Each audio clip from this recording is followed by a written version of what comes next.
Hello everyone, and welcome to another Star Rail lore video.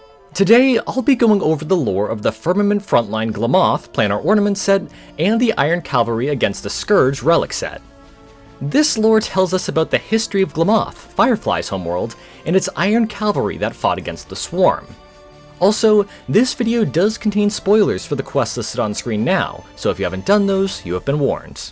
Anyways, let's move right on and get into the video.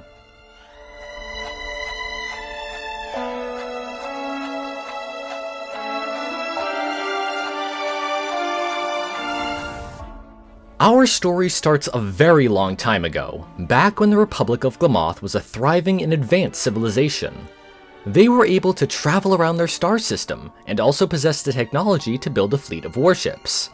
However, the peaceful days of Glamoth would end when the Swarm disaster began. Glamoth would soon face the Scourge of the Swarm, a threat that would eventually lead to the Republic's downfall. Historians of the Intelligentsia Guild believed that Glamoth was destroyed by the Scourge of the Swarm, while some others believed Glamoth was destroyed by how it completely overshot its powerful enemy.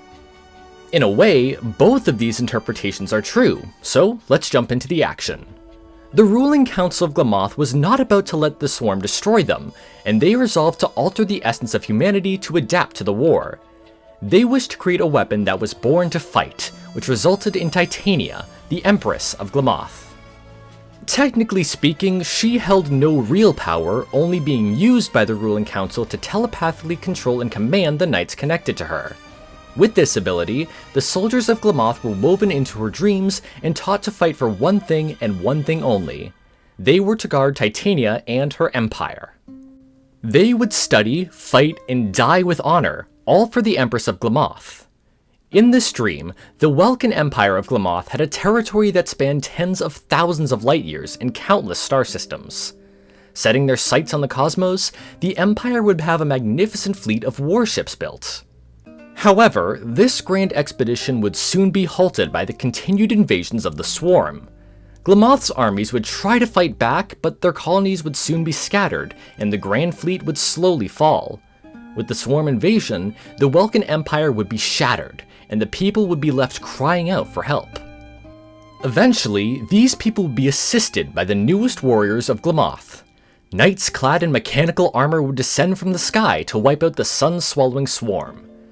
These were the Knights of the Iron Cavalry, and they would fight back successfully against the onslaught of the Swarm. Following their initial deployment, the Knights of the Iron Cavalry would travel to various star systems across the Empire.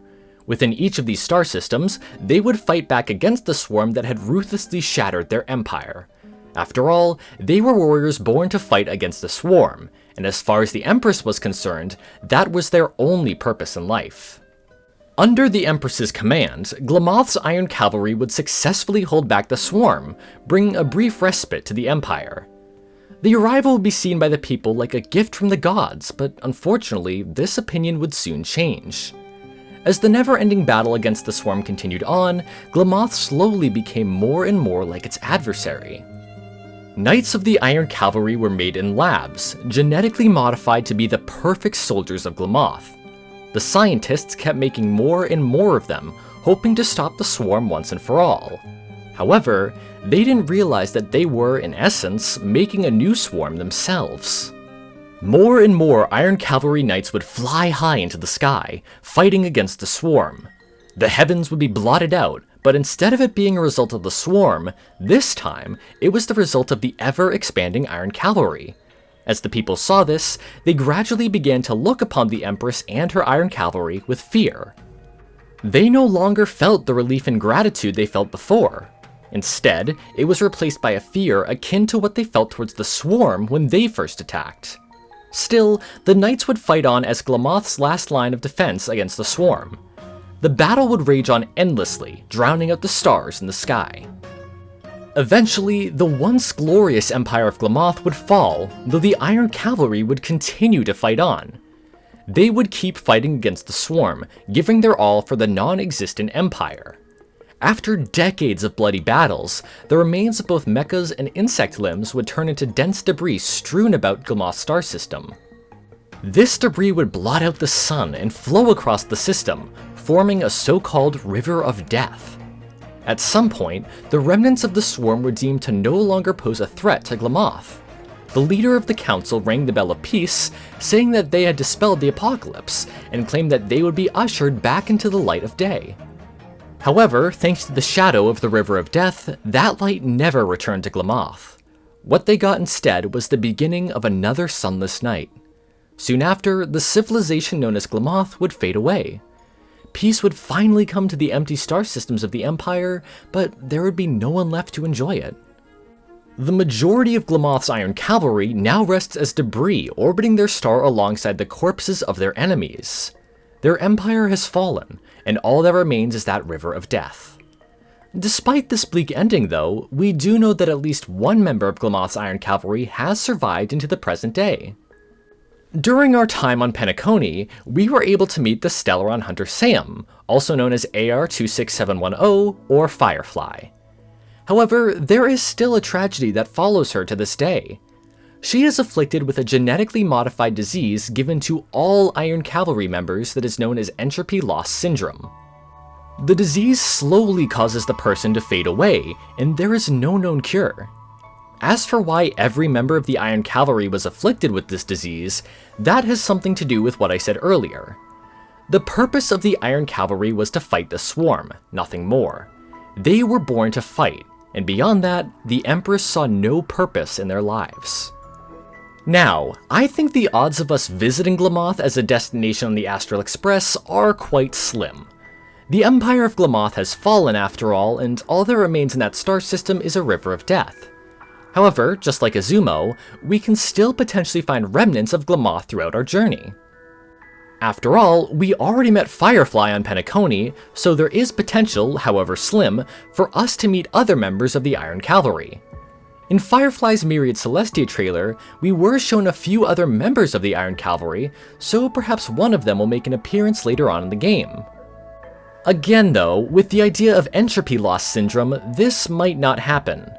Firefly could potentially be the very last Iron Cavalry member left alive in the entire universe. Even if this bleak thought is true, there is someone else we still could meet from Glamoth, that being a scientist who worked on the Iron Cavalry project. On Penacony, we saw that Firefly was constantly searching for ways to defy fate, and that included searching for a way to cure her entropy loss syndrome. If we are to encounter a scientist who worked for the Empire of Glamoth, there is a chance that they may know a way to free her from her condition. This could happen at one of our future destinations on the Astral Express, where we run into Firefly again. It could even be our next destination, Amphorius. After all, Firefly's condition is on a time limit, so the sooner we can help her, the better. Speaking of Amphorius, I do want to speculate more about that world in the future. As we get closer to its release, I will definitely be making a few videos speculating on it and explaining what we know.